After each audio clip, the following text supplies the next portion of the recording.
Señor, gracias te doy por este día, por este tiempo, Señor, que me permites estudiar tu palabra, que me permites compartirla. Gracias porque eres bueno, porque en tu infinita misericordia hoy nos has dado un día más de vida, una oportunidad más para reconocer delante de ti que necesitamos de tu misericordia, que necesitamos de tu amor, que necesitamos depender 100% de ti, reconocer, Señor, que eres tú el que nos ha salvado, tú el que ha guardado nuestra vida, el que nos ha sostenido, el que hasta el momento, Señor, ha decidido extendernos gracia para nosotros continuar guiándonos hacia tu voz, continuar escuchándote, continuar transformando nuestra vida, nuestros pensamientos a tu voluntad. Por favor, Señor, te ruego que en nuestro día a día podamos discernir bien cuál es tu voluntad, podamos afinar nuestro oído para reconocerte, para sentirte, para que podamos estar cerca de ti y poner por obra todas las cosas que vamos aprendiendo. Señor, te pido perdón porque constantemente te fallamos, constantemente hacemos lo malo, nos inclinamos a nuestra tendencia natural, que es pues hacer las cosas que no te agradan. Pero te agradezco porque eres un Padre bueno, porque eres un Padre que nos extiendes de tu amor y que nos demuestras que tú eres fiel, nos demuestras que solamente en ti y que tú eres la fuente de vida. Gracias, Señor, por ese gran sacrificio que hiciste por nosotros. Gracias por pagar nuestros delitos, por asumir, Señor, ese precio tan alto de nuestra vida. En tu nombre y por tus méritos, Yeshua. Amén. Muy bien, pues voy a hacer un pequeño panorama de este libro de Éxodo, o también se lo conoce como Shemot. Shemot en hebreo. A ver, ahí estoy. Shemot en hebreo o Éxodo. Ambos no tienen el mismo significado. Éxodo significa a la salida. Lo pusieron así por lo que menciona en el libro, ¿no? Toda la salida de Egipto que tuvo el pueblo de Israel. Pero en hebreo el nombre es Shemot y significa nombres, porque en hebreo los nombres de los libros están puestos de acuerdo a cómo inician, ¿no? En el primer versículo se encuentra el nombre, porque el primer versículo dice: estos son los nombres de los hijos de Israel. Pero de todas maneras, eso no sí tiene su relevancia, pero no hay problema con ninguno de los dos nombres. Y bueno, nos quedamos o finalizamos más bien este libro de Génesis o Bereshit, y ahora va a continuar la historia de la familia de Dios, pero ahora esta familia va rumbo al desierto, que esto pues es algo que quizás nos asusta un poco, nos pone pensativos, quizás como ¿y ahora qué va a pasar? El desierto nos han puesto una imagen como de qué miedo, así, porque en el desierto pues sabemos que no hay nada, pero si Dios permite, lograremos cambiar esa perspectiva acerca del desierto y ver los milagros de Dios, porque en el desierto fue cuando el pueblo tuvo todo, absolutamente todo, y el Señor les sustentó, el Señor fue donde más hizo milagros. Entonces, al contrario de imaginarnos que el desierto es un lugar en el que Dios nos abandonó, pues es todo lo contrario, o sea, es es que el Señor en el desierto es cuando habla nuestro corazón y nos enamora de Él y hace que dependamos 100% de Él. Nos entrega sus instrucciones y nos dice: así van a vivir ustedes. Esa perspectiva o esa aspiración, esa expectativa es la que yo tengo, de poder entender, de interiorizar esa parte en mí para reconocerle al Señor, aún cuando son tiempos de desierto, que muchos de nosotros seguramente pasamos por estas etapas. Y pues concluimos Génesis y hasta Éxodo hay un tiempo que transcurrió. Se dice que aproximadamente transcurrieron 280 años desde que termina el relato de Génesis hasta que comienza Éxodo. Esto pues es un dato histórico, es aproximadamente. Sin embargo, pues sí transcurrió este tiempo. A mí me queda como la inquietud, ¿no?, de qué ocurrió durante este tiempo, porque son bastantes años, 280 años, y aunque fueran 100 años, ¿no?, pero fue un tiempo en el que, pues, al menos en la Biblia, no está relatado. Ahora, pues, esta familia tiene un nombre y es Israel. Israel es el nombre de la familia de Dios. Hasta el momento, la Biblia no me habla de denominaciones, de religiones, de grupos.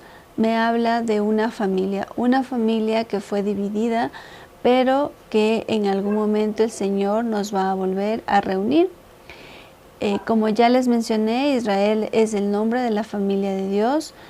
Esta familia pues está conformada por 12 tribus, así como nuestra familia. Cuando decimos mi familia está conformada por esposo, 2 hijos, 3 hijos, el abuelo, la abuela, así también esta familia tiene un número de personas y está conformado por 12 tribus, que estas 12 tribus son los 12 hijos de Jacob. Eso lo vimos en el último capítulo de Génesis. Y como sabemos que somos parte de esta familia, ¿por qué me interesa? Porque es mi responsabilidad conocer este texto o estudiar acerca de esta familia, porque ciertamente si somos de Yeshua, linaje de esta familia somos y herederos según la promesa. Esto lo dijo el apóstol Pablo. Ciertamente si soy de Cristo, linaje de Abraham somos. Yo le he puesto como, le parafraseé un poco a este versículo, pero si yo creo que soy de Yeshua, si creo que Él es mi Salvador y Él es mi Señor y Él es el que gobierna mi vida, entonces tengo esta promesa: linaje, soy de esta familia y soy heredera de la promesa. ¿Cuál es la promesa? Pues justamente que la descendencia de Abraham sería como las estrellas del cielo y la arena del mar, y que Yeshua vino a salvar a esta familia porque todos, absolutamente todos, nos habíamos perdido. Voy a mencionar los nombres de los hijos de Israel, que son Rubén, Simeón, Leví, Judá, Isaacar, Zabulón, Benjamín, Dan, Neftalí, Gad, Aser y José. José directamente, él no se encuentra dentro de estas 12 tribus. Hay aquí un pequeño ajuste, se podría decir. A cambio de José ingresa Efraín y Manasés. Y Leví no es una tribu que fue repartida. Es igual, de alguna manera Jacob se lo dijo a Leví. Obviamente dispuesto por el Señor, ¿no? Leví va a ser una tribu que va a estar repartida por todas las demás, porque ellos se van a encargar del sacerdocio. Una manera en la que se podría aprender estos nombres, porque sí son importantes, es con una frase: grandes mis. Grandes, la Z y mis. De esa manera, créanme que es una frase que antes ya la había compartido y es muy funcional para podernos aprender estos nombres, ¿vale? Y también concluyó Génesis con la muerte de José. Y ahora se viene algo más fuerte cuando muere José, porque muere José, pasan igual de algunas generaciones. Esta familia va a crecer en gran manera, como el Señor lo había establecido. De alguna manera el Señor les introdujo en Egipto para guardarles, porque sabía que egipcios con hebreos no se iban a mezclar. Si el Señor posiblemente les enviaba a otro lugar, a otra nación, pues se iba a hacer toda una mezcolanza ahí, ¿no? Entonces, pues esta familia va a crecer en gran manera. Y recordemos que José es un símil de Yeshua. Y así como cuando muere Yeshua, él murió para rescate de toda la humanidad. Y aquí también se viene con la muerte de José, la salida de este pueblo ya al desierto, y van pues a la tierra prometida. Sin embargo, van a ocurrir muchas cosas en este trayecto, pero también concluimos con Génesis que todo es usado para bien, todo. De eso no nos debe dar duda. Cuando hagamos algo y no sabemos, o estamos quizás un poco como temerosos o no sabemos qué hacer, primero filtrarlo con la palabra. Esto que voy a hacer, ¿le agrada al Señor? Esto que voy a hacer va de acuerdo a las instrucciones que el Señor me dio conforme a lo que a la manera en que debo vivir. Y también tomar en cuenta que cuando algo sucede, en mi mente debo pensar, todo es usado para bien. Si por A o B salí a la calle, choqué el carro, no lo tengo, pero puede pasarle a alguna persona, no, en ese momento no se puede afligir, se puede enojar, se puede perturbar la mente, pero no, en ese momento debo pensar, Señor, todo es usado para bien. No sé cómo, de qué manera, pero todo es usado para bien, ¿vale? Entonces, siendo esta familia solo de 70 personas que ingresaron en Egipto, ahora lo que vamos a ver en el capítulo 1 y 2 de Éxodo es que se multiplicaron en gran manera y son ahora ya más fuertes que los egipcios, por eso ellos empiezan a tener miedo. Y por esa razón, Faraón puso carga sobre ellos. ¿Por qué también es importante estudiar Éxodo y continuar de esta manera ordenada las Escrituras? Porque hubo un primer Éxodo y llegará el día de un segundo Éxodo. Así como el Éxodo también va a ser un símil de lo que en algún momento y que quizás ya está pasando, es un segundo Éxodo. Así como el Señor va a sacar al pueblo de Egipto, así también algún día Él nos va a ir sacando de entre las naciones. Por eso es muy importante entender este libro y es nuestra responsabilidad, es mi responsabilidad conocer los detalles de este acontecimiento para no perecer entre tanto llega el día del segundo Éxodo. Porque si no conozco la historia, si no conozco los detalles de lo que va a suceder, me va a aparecer como ladrón en la noche los acontecimientos que serían de lo más naturales, de lo más, en lugar de asustarme, mejor estaría contenta que el Señor ya viene y pues ya se acabó este mundo temporal que es pues lleno de aflicciones, también lleno de cosas muy bonitas porque el Señor nos ha puesto aquí también para disfrutar la vida. Pero eso llevémonos con nosotros. Es mi responsabilidad conocer los acontecimientos de este libro o de este éxodo para no perecer entre tanto llega el segundo éxodo. ¿Y por qué sabemos esto? Jeremías 16 del 15 al 21 y lo vamos a leer. Vamos a ir a Jeremías porque todo está escrito.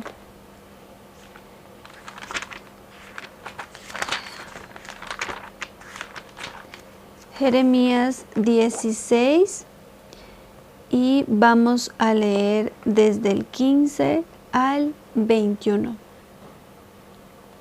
que dice lo siguiente: sino vive, y bueno, tendríamos que leer todo el capítulo 16, pero lo vamos de momento a tomar para sobre todo notar la parte en la que él dice que nos va a recoger de entre las naciones, ¿no? Para poder nosotros de alguna manera confirmar que como hubo un primer éxodo, va a haber un segundo. Y esta es como una pequeña porción que hace mención a eso, pero hay muchas más. Sino vive el Señor, que hizo subir a los hijos de Israel de la tierra del norte y de todas las tierras a donde los había arrojado. Y los volveré a su tierra, la cual di a sus padres. Aquí se menciona esto.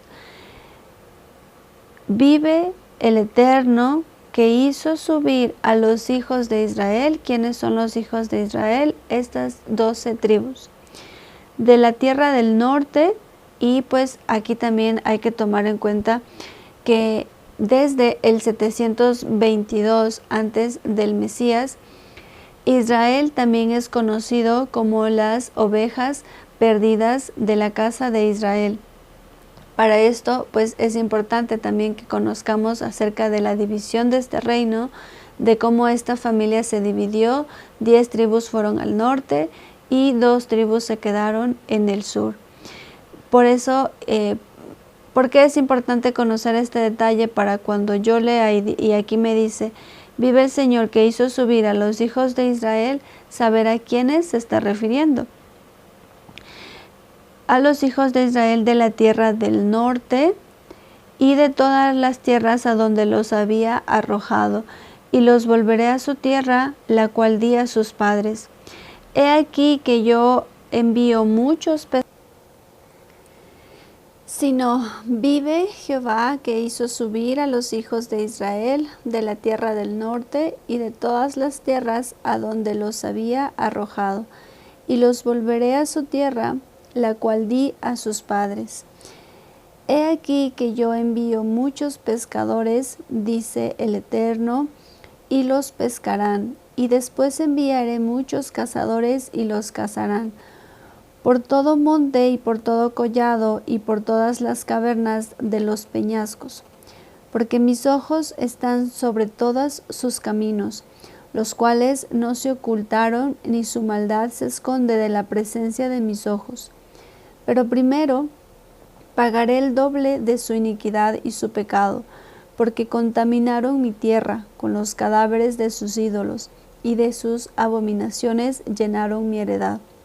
Oh Eterno, fortaleza mía, y fuerza mía, y refugio mío en el tiempo de la aflicción, a ti vendrán naciones desde los extremos de la tierra, y dirán, ciertamente mentira poseyeron nuestros padres, y vanidad, y no hay en ellos provecho. ¿Hará acaso el hombre dioses para sí? Mas ellos no son dioses. Por tanto, he aquí les enseñaré esta vez, les haré conocer mi mano, mi poder, y sabrán que mi nombre es el Eterno. Entonces, aquí está explicado cómo el Señor dice, haré subir a los hijos de Israel de la tierra del norte. Es muy importante también distinguir cuando en la Biblia se menciona a los hijos de Israel, porque a partir del 722 antes del Mesías aproximadamente, hijos de Israel también son 10 tribus, porque en el 930 esta familia se dividió. En el 722 se dividieron 10 al norte y 2 al sur. Las 10 tribus fueron llevados con los asirios y por eso es importante conocer y distinguir cuando la Biblia se está refiriendo a los hijos de Israel. Dice entonces que los hijos de Israel fueron llevados a la tierra del norte, pero de donde Él nos ha arrojado, nos volverá a traer a su tierra, la cual dio a nuestros padres. También dice que envió muchos pescadores que son discípulos, mensajeros, enviados a las naciones para compartir acerca del Señor. Y antes, pues obviamente de manera fuerte dice, pero primero pagaré el doble su iniquidad y su pecado. Pecado es transgredir las instrucciones del Señor. Esto lo explica en primera de Juan 3:4. Y es importante conocer también esto, porque si me arrepiento de mis pecados, significa que retorno, que regreso, que vuelvo a las instrucciones que Él me dio. Él es fortaleza mía y fuerza mía, refugio mío en tiempo de aflicción. A ti vendrán muchas naciones desde los extremos de la tierra y dirán, o sea, ciertamente mentira poseyeron nuestros padres vanidad y no hay provecho en ello, lo cual pues sabemos que la promesa que se hizo a nuestros padres fue una tierra por heredad y que seamos parte de esta familia. Con Efraín, Él nos adoptó mediante este acto simbólico que se hizo, nos hicimos parte también de esta familia y mediante también, obviamente, el sacrificio de nuestro Señor Yeshua. Con todo esto explica en esta pequeña porción, porque hay muchas más que nos hablan de este éxodo, y es que algún día vendrá un segundo. Y en este caso el arrepentimiento ya no será solo de los que están en Egipto, sino de los que están entre las naciones. ¿De acuerdo? La buena noticia después de todo esto y conocer que pues vamos rumbo al desierto, es que en los tiempos difíciles son los que más nos fortalecen. Vemos cómo esta familia está siendo oprimida, lo vamos a leer en Éxodo 1, y sin embargo era cuando más se multiplicaban y más crecían.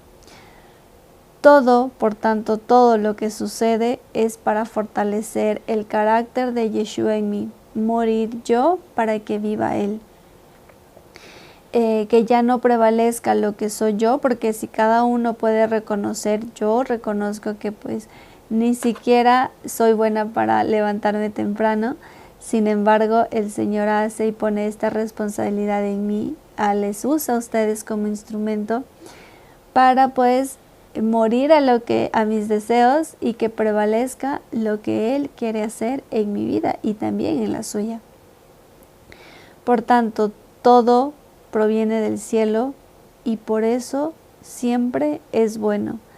Es para que el carácter de Yeshua, para que Él que es luz, se refleje a través de nuestra vida como solamente un instrumento que somos para Él y como somos enviados, ¿no? A hacer luz, a hacer sal, a que a pesar de cualquier circunstancia prevalezca primero su voluntad. ¿De acuerdo? Vamos a continuar con la lectura de Éxodo 1. Estos son los nombres de los hijos de Israel que entraron en Egipto con Jacob. Cada uno entró con su familia: Rubén, Simeón, Leví, Judá, Isaacar, Zabulón, Leví, Judá, Isaacar, Zabulón, Benjamín, Dan, Neftalí, Gad, Aser. Todas las personas que le nacieron a Jacob fueron 70. Y José estaba en Egipto. Aquí igual se confirma una vez más el número de personas que entraron en Egipto. Y murió José y todos sus hermanos y toda aquella generación. Es decir, ya murió José, murieron sus hermanos y esa generación ya no estaba más. Ya era otra generación y también va a suceder algo. Y los hijos de Israel se fructificaron y se multiplicaron y fueron aumentados y fortalecidos en extremo, y se llenó de ellos la tierra. En este momento, pues la tierra es Egipto, sus alrededores, todo este lugar se llenó de hebreos, de los hijos de Israel. A pesar de que pues ya no estaba José, ya no estaban sus hermanos, ya no estaba Jacob, igual esta generación siguió creciendo. Entre tanto, pues sucedía que la promesa de Dios se cumplía para esta familia, la promesa que se repitió en todo Génesis, que esta descendencia se multiplicaría y fructificaría, y el Señor les repitió constantemente esto a Abraham, Isaac y Jacob. Entre tanto que sucedía esto, se levantó sobre Egipto, dice el versículo 8, un nuevo rey que no conocía a José, y dijo a su pueblo, ya no está José ni sus hermanos, aquí también ya se levanta sobre Egipto otro rey, un faraón que tampoco conocía quiénes son los hebreos, de dónde salieron y por qué son muchos. Entonces dijo al pueblo, he aquí el pueblo de los hijos de Israel es mayor y más fuerte que nosotros. O sea, aquí esto ya en números no le estaba cuadrando a este nuevo rey. Versículo 10. Ahora pues seamos sabios para con él, para que no se multiplique y acontezca que viniendo guerra, él también se una a nuestros enemigos y pelee contra nosotros y se vaya de la tierra. Y aquí hay algo importante, y es que esta familia está creciendo, está siendo como un peligro para este nuevo rey, y están en Egipto, pero no fueron considerados egipcios, eran diferentes, ¿no? ¿Y por qué hacemos mención a Egipto? Egipto para nosotros ahora vendría a ser el mundo, ¿no? Y vemos que esta familia está en Egipto, nosotros estamos en el mundo, pero no somos de este mundo. Y ellos, ¿por qué son considerados diferentes y por qué notamos esto? Y es porque Faraón lo ve, ¿no? Y dice ellos, no dice pues nosotros, o sea, estamos creciendo y nos estamos multiplicando, qué bueno. No, los ve como diferentes. Ellos están creciendo y se están multiplicando, y al parecer pueden ser nuestros enemigos, se pueden aliar con las naciones extrañas y luego van a hacer guerra contra nosotros, nos van a conquistar y vamos a perder, ¿no? Entonces pues vemos cómo son considerados diferentes. Ellos algo tienen que no son considerados egipcios, ¿no? Versículo 11. Entonces pusieron sobre ellos comisarios de tributos que les molestasen con sus cargas, y edificaron para Faraón las ciudades de almacenaje, Pitón y Ramasés. Pero cuanto más los oprimían, tanto más se multiplicaban y crecían, de manera que los egipcios temían a los hijos de Israel. Entonces esto era una locura, ¿no? Les empezaron a oprimir, les pusieron comisarios de tributos, pero tanto esto más ocurría, ellos se multiplicaban y crecían. Y por eso fue que los egipcios empezaron a tener miedo de ellos, porque ya eran bastantes, y cuando son muchos, pues obviamente pueden ocasionar problemas. Versículo 13. Y los egipcios hicieron servir a los hijos de Israel con dureza y amargaron su vida con dura servidumbre, en hacer barro y ladrillo, y en toda labor del campo, y en todo su servicio, al cual los obligaban con rigor. Y habló el rey de Egipto a las parteras de las hebreas, una de las cuales se llamaba Cifra y otra Fua, y les dijo: cuando asistáis a las hebreas en sus partos y veáis el sexo, si es hijo, matadlo, y si es hija, entonces que viva. Aquí hay una pequeña también señal, como les dije, esto es un símil, y esto tal cual va a pasar aquí como de manera micro a este éxodo, y si este éxodo fue de manera pequeñita, imagínense cómo va a ser el segundo éxodo. Pero pues vamos viendo cositas como por ejemplo que crecían y se multiplicaban, ¿no? Y esto en la actualidad también ha sucedido, porque una de las señales del segundo éxodo es que se empiecen a multiplicar los hijos de Israel entre las naciones. Y definitivamente existimos muchos hijos de Israel entre las naciones a las cuales el Señor ya nos ha identificado, o sea, nos ha permitido a nosotros entender que somos sus hijos, porque en otro tiempo pensábamos que éramos ajenos, extraños, no nos identificábamos con Israel, pero ahora sí, porque en afecto de voluntad de nuestro Señor, Él ha decidido quitar ese velo de nuestros ojos, porque Él sabe dónde estamos, Él sabe quiénes somos, y nos está permitiendo que nosotros le reconozcamos. Entonces, con todo esto que se está dando, que se están multiplicando y creciendo a pesar de que están siendo esclavos, oprimidos y trabajando duro, pues por eso el rey manda a las parteras que maten a los hijos varones, porque se sabe que si obviamente de un varón es de donde pues se siguen multiplicando. Versículo 17. Pero las parteras temieron a Dios y no hicieron como les mandó el rey de Egipto, sino que preservaron la vida de los niños. Estas parteras eran egipcias, no eran hebreas. Sin embargo, eran temerosas de Dios. Como se sabe que estas eran egipcias por sus nombres. Y ellas eran las que asistían a las mujeres hebreas. Y el rey de Egipto hizo llamar a las parteras y les dijo: ¿por qué habéis hecho esto, que habéis preservado la vida a los niños?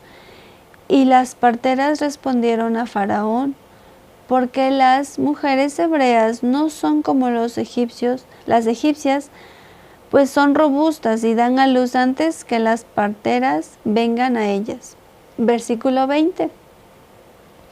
Y Dios hizo bien a las parteras, y el pueblo se multiplicó y se fortaleció en gran manera.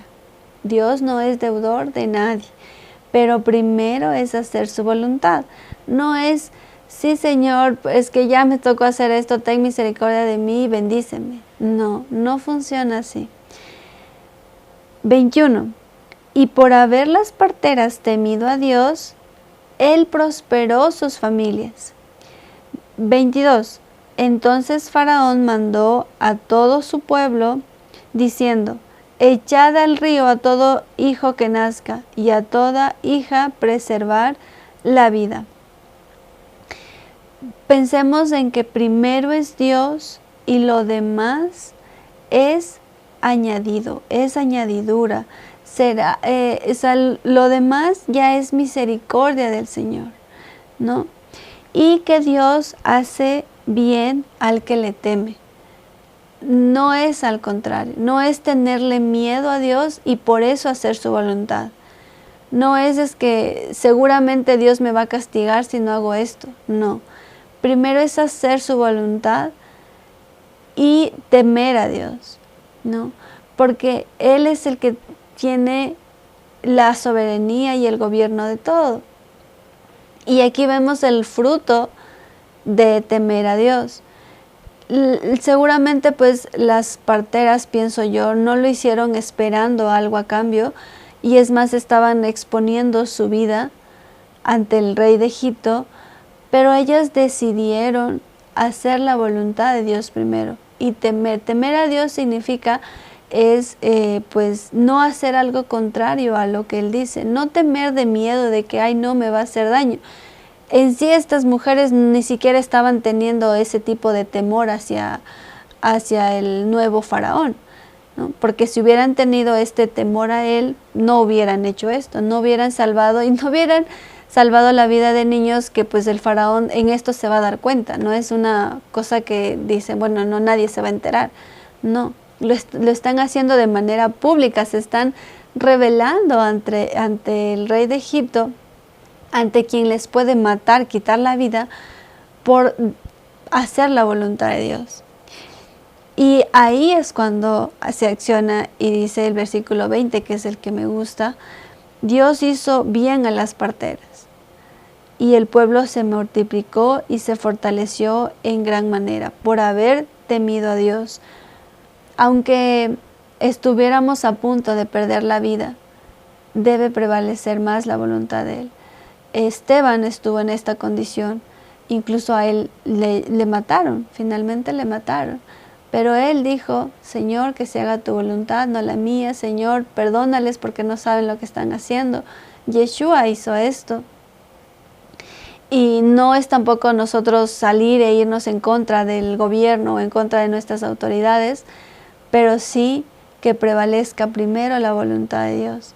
Si el Señor nos dice que no mintamos, que honremos a nuestros padres, que guardemos el día de reposo, que celebremos sus fiestas, que tantas cosas que el Señor nos ha dejado, que esto no comamos, de esto sí, primero es su voluntad, primero es lo que Él dice. ¿Por qué lo dice? ¿Para qué lo dice? Si aún no lo entiendo, pues primero busco entender, busco escudriñar más las Escrituras, meditar en ellas, y también busco saber que no todo lo voy a entender al 100%, pero que si eso el Señor ha dicho y si eso ha dispuesto para mí, eso es lo mejor, aunque aparentemente no lo vea, porque aquí las parteras ya están expuestas, están ante el rey y el rey les está preguntando: ¿por qué no hicieron esto? Pero el Señor les guardó su vida, ¿no? El Señor hizo que incluso les vaya bien a estas mujeres.